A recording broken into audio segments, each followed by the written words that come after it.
All right, welcome Blue Star Report. I'm Brad. That right there is Dustin. We're going to talk about two things today. One, Micah Parsons, the almost best at sacks in the league, and two, was the trade worth it? Okay, so we're going to talk about Micah Parsons first, real quick. We say almost best at sacks because the NFL has this stat that they use called pressures. Yeah. And oh my goodness, they just wear everything out on Parsons about how good he is at pressures. He is pressure. Not one time has he led the league in sacks. Pressure. Okay? He's got pressure, but he got pressures, but what is a pressure? A pressure is an almost sack. He ain't getting home. He is the number one man in the league at almost getting sacks. Okay? So if you look at it like that, the pressure stat is, I think, and I can't go through every single stat they keep up with, but the pressure stat is the only stat that I can think of that doesn't have an ending. Yeah. It doesn't have it ended up in a sack or ended up in a tackle for loss or it doesn't have an ending. It can be, anything can happen just because you pressure somebody. That does not mean it ended well. No. Okay? So he is the almost best person at sacks. Yeah. You get what I'm saying? Well, his hurries and pressures. Same thing. Hurries and pressures, yeah. It's the same thing. It just means that they didn't make it. They didn't get home. Well, get him off his spot, though. So everybody wants to say, "Oh, well, look at this. He's got this big pressure rate." Well, we're going to talk about a few quarterbacks from last year, and I'm going to tell you what they did while they were under pressure. Okay? They didn't get sacked. The play didn't end. Okay? It didn't end a series or it didn't end a down just because you pressured somebody. Lamar Jackson last year, under pressure, threw for 1,030 yards and 9 touchdowns. Under pressure. Pretty good. Okay, so is the pressure an overrated stat? I think it is. Let's look at Jared Goff. He threw for 1,201 yards under pressure and 11 touchdowns. Man. Okay? Joe Burrow threw for 1,215 yards and 13 touchdowns under pressure. This isn't telling you how many first downs they threw under pressure or how many yards they ran for under pressure. They don't tell how many yards they ran for under pressure. Like you got a running quarterback, they'll take off. Yeah. There's others. Baker Mayfield threw for 805 yards. Josh Allen threw for 973 yards and 9 touchdowns under pressure last year. There's several of them. Jaden Daniels threw for 760 yards and 7 touchdowns last year under pressure. The pressure, to me, is an overrated stat. It doesn't mean the end of a play. It just means you move the quarterback off the spot. And Micah Parsons is the best player in the league to move a quarterback. Doesn't mean it ended well. Doesn't mean it ended well at all. Sometimes it may have, but a lot of times it ended up in touchdowns or first downs or rushing yards. Yeah. The pressure is an overrated stat. It doesn't mean anything. All it means to me is you didn't get home. Yeah. Okay? Even quarterback hits don't mean anything. I've seen Dak Prescott get clobbered and throw a 30-yard pass down the field that was completed. Yeah. It doesn't mean anything. I mean, don't get me wrong. I know it helps to have to get the quarterback off his spot. It helps if you're not getting home and you're getting him off his spot. It does help those other players to get sacks or. Yeah, but these guys didn't get sacked under pressure. Oh, okay. On these plays right here, I don't know how many plays it was, but Lamar Jackson threw for 1,030 yards under pressure. So on a play that say Micah Parsons took off and got Lamar Jackson off his spot, He threw for 1,030 yards on some of those and 9 touchdowns, and he probably ran for 200 yards on different plays. I don't know how many yards, but to me, it's an overrated stat. Yeah. I like Parsons, but he's never led the league in sacks. Never. He hadn't this year. He never led the league in sacks.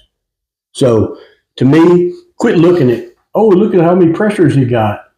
It doesn't make. That's not the end of the play. No. That's like missed tackles. He almost tackled him. Yeah. But he didn't.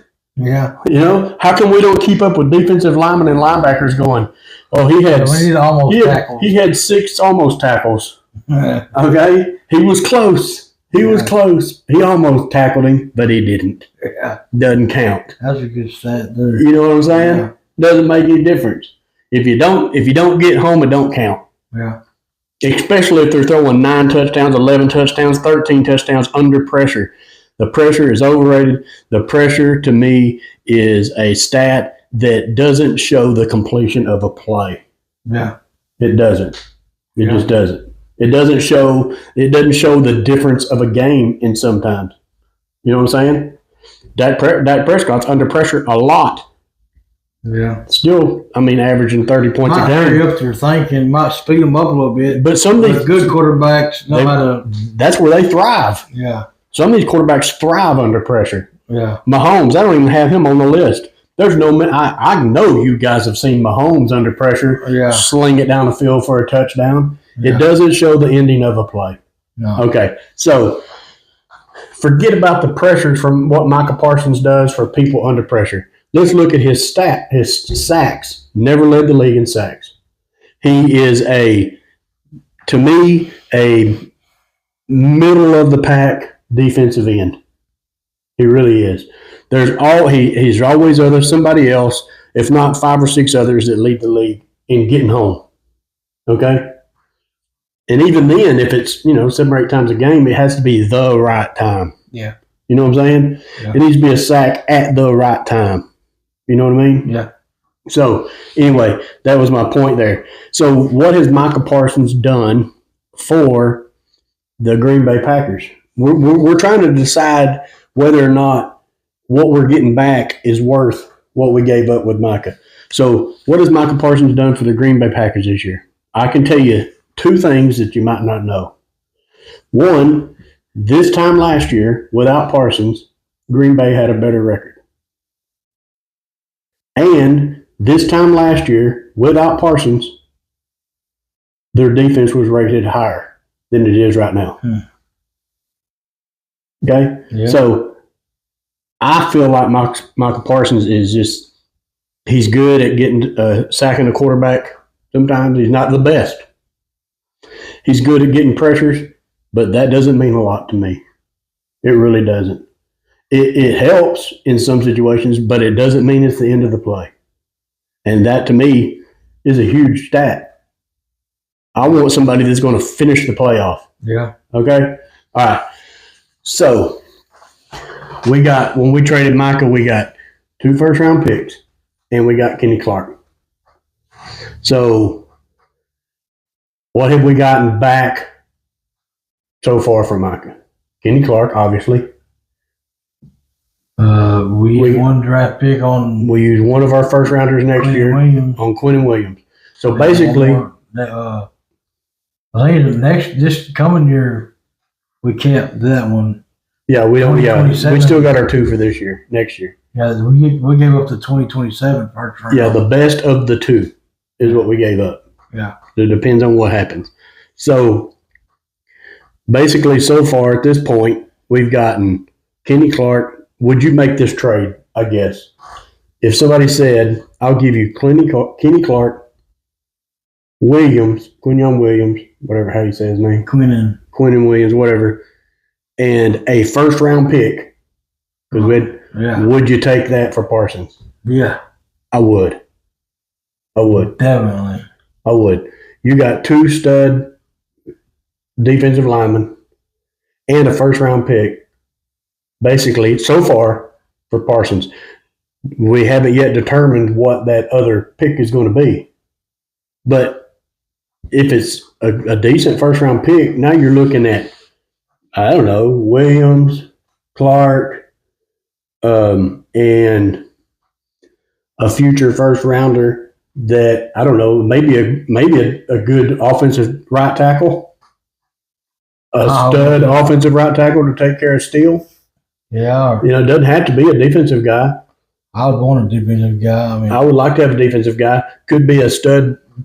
Somebody in the secondary, and you take a starter. Would you take a starting rookie secondary guy that in the first round is probably going to be in pretty good condition? Kenny Clark and Quinnen Williams are both Pro Bowlers the last 3 years. Yeah, so you got those two guys, and they may even trade. They may even trade that for a known starter with a veteran. So you would end up with three. You could end up with 3 veteran starters on your team next year for Micah Parsons. That'll get you, I don't know, 12 to 14 sacks a year, and he'll pressure the dog out of them. But that don't mean nothing. That don't mean nothing. Sometimes it does, but I can sit there and read these numbers off to you. I got Brock Purdy, 866 yards and 6 touchdowns. Aaron Rodgers, 873 yards and 9 touchdowns. These are all under pressure. The pressure's overrated. So, to me, certain quarterback. I mean, there are some quarterbacks that you put pressure on them, and it's a wrap. Yeah. You know what I'm saying? Because they ain't going nowhere. Yeah. They don't have the ability to get out of the pocket and make stuff happen. But there are several that can. Wow. Okay. But so anyway, when you go to the playoff quarterbacks can do that. They know how to play under pressure. Yeah. Micah Parsons putting a little pressure on them is not going to end the play. Yeah. Okay. So basically, you to me, you gave up a 14 sack person that, and the way I look at it is mediocre in the run game for Quinnen Williams, Kenny Clark, and a first rounder. Yeah, Quinnen Williams, he had 12 sacks. I think it was like 2 years ago. Yeah. Maybe 3. He might be. I think 2 or 3 years ago, he had 12 sacks. Yeah. That was a couple years ago. And then a D tackle. Yeah. I love the trades. Yeah. I think they're great. I honestly do. I think Williams and Clark and Osa are going to end up being an extremely dominant line. I don't know 100% sure how it's going to help us this year. Maybe, maybe not. But next year, yeah, I think it's going to be great. And you add that other first rounder in there, plus the first rounder we got coming to us. They say that that Luke Wilson, he can step up and fill holes, and he knows how to play linebacker. He is a stud in the pass game. Yeah, he's had 5 picks I think 5 picks in 2 years and 6 in another. Dang. As a linebacker. That's pretty good. As a linebacker, he had 5 picks, 6 picks, and then 5 picks. I think is what it was, something like that. I mean, he's a stud too. I know everybody's talking about how he played for the Bengals and I kind of get this. It's like, okay, you went to the very worst team in the league in defense, because we're actually not worst right now. Cincinnati is, yeah. So you went to the team that's worse. You went to the team that's worse than we are, and picked up the linebacker that doesn't start. Wow, dang. Okay, but that's Jerry's stuff. Maybe that has something to do with why they're the worst. Yeah, and maybe he should have been starting, because the years before that he was a beast. He did very well. So he led the team in tackles, I think, in those years when he actually started. But needless to say, it is what it is. That wasn't part of the Parsons trade, so that's kind of a outlier. But anyway, that's kind of what we wanted to talk about a little bit today. Was that trade worth it? What do you guys think?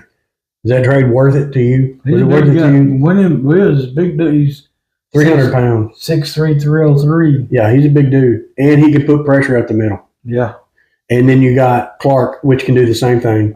And you got Odigizua. My understanding on the big thing about Odigizua this year is they have been putting him through a lot of double teams. And that's why he hasn't been performing like, he should. But now that you got Quinnen Williams in there, that's going to change.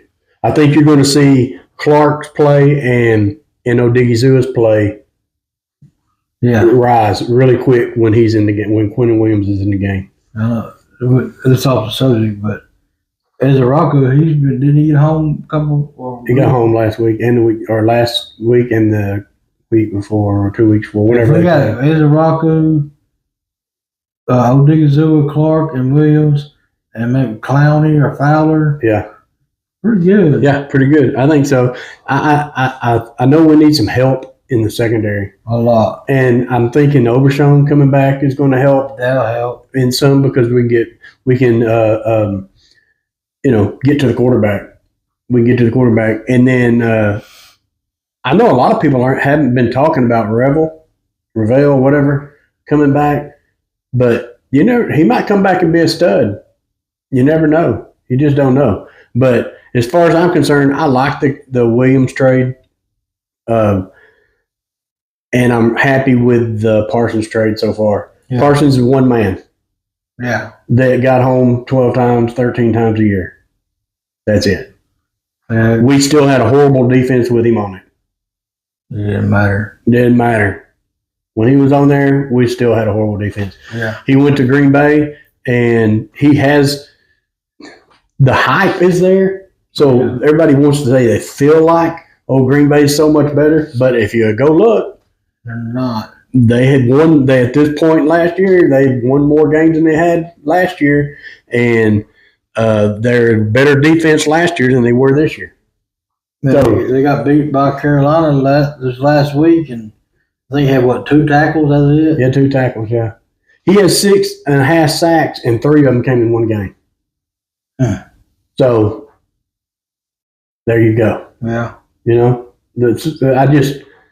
to me, it's just I liked him, and when he was on the team, I was all about, he put some pressure on the quarterback, which is the same thing Green Bay's doing now with, he puts pressure on the quarterback. But as I kind of started looking into this pressure thing, because I really got, sometimes I sit there and just think about stuff that, doesn't make sense, or maybe it does, and try to figure stuff out. As the more I looked into the word pressure, it's a stat that has no ending. It could end, a pressure could end in a touchdown. A pressure could end in a first down. A pressure could end in an incompletion or interception, or a pressure could end in the quarterback running for 30 yards. Yeah. Or a touch, or 10 yards, or 5 yards, or whatever. It doesn't necessarily mean it's a negative play. No. That's my point. Yeah. I agree with that. You're not getting home, you're not getting home. Just like we said, keep up with missed tackles. He almost had him. He almost got him right there. He almost had him on that. Oh man. Man, that's he had 300. He had 80 tackles this year, and he had 60 almost tackles. Yeah. You know what I'm saying? 60 almost tackles. He had 60 almost tackles. That's why. That's just. It is what it is. It is what it is. That's the way I look at it. If you can show me something different about a pressure than what we're saying, I'd be happy to listen to you about it. Yeah. But to me, it is what it is. Yeah. It's almost there. I almost got him. I almost did this. I almost did that, but you didn't. Like I said. I tried to look up stats that showed negative plays versus positive plays on pressures. But then this is the only thing I could come up with. So I don't remember how many yards Lamar Jackson threw for last year. I want to say it's close to 4. Yeah. 4,000. So a quarter of his yards he threw for, he was under pressure. Okay, and 9 touchdowns, which was probably close to a quarter of his touchdowns. He was still under pressure when he did it. Yeah. You know what I'm saying? You can relate that to touchdowns. He almost had a touchdown, but he dropped it. He dropped it, yeah. We had 10 almost touchdowns, but he dropped it. Yeah, or relate it to wide receivers being open. Yeah. He was open. That don't mean nothing. That don't mean anything. Yeah. You know what I'm saying? He almost missed that field goal, but he still missed it. Yeah. He has 38 field goals made and 39 almost and 2 almost. Oh yeah, They still don't count. yeah. They don't count. They almost. It don't make any difference. But anyway, that's what we had today. To us, pressures are overrated. To me, that makes Parsons a little overrated. Yeah. He's still toward the top portion of the pack in sacks, but that doesn't make him a number one top rated defensive end or edge. It doesn't. It just doesn't. I think I had to give that title to Myles Garrett. Myles Garrett, or there's other ones too. T.J. Watt. Yeah. So and then the other thing is the trade. Was the trade worth it? And my answer to that, I feel like yes, it is worth it. I feel like it's worth it. I would take Williams and Clark and a first-round pick for Micah Parsons. All day, every day. Parsons does not upgrade your defense as much as people think he does. I'd almost. Just like I said, go look at the Green Bay stats from last year to this year. It ain't any better. It's worse this year than it was last year. Maybe take Williams by itself over Parsons. Yeah, well, yeah, and a first rounder. Yeah.